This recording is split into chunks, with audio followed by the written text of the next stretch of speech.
Piston को इस तरीके से नहीं दबाना है। इस तरीके से दबाने में पिस्टन की जो पिन होती है ना, ये कैलीवर पिन, ये टेढ़ी हो जाती है। इसके लिए ये बोल्ट लगाया है यहाँ पर।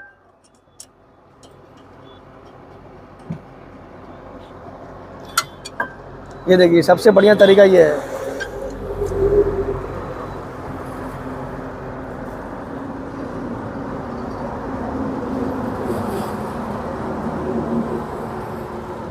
ये सबसे बढ़िया तरीका है।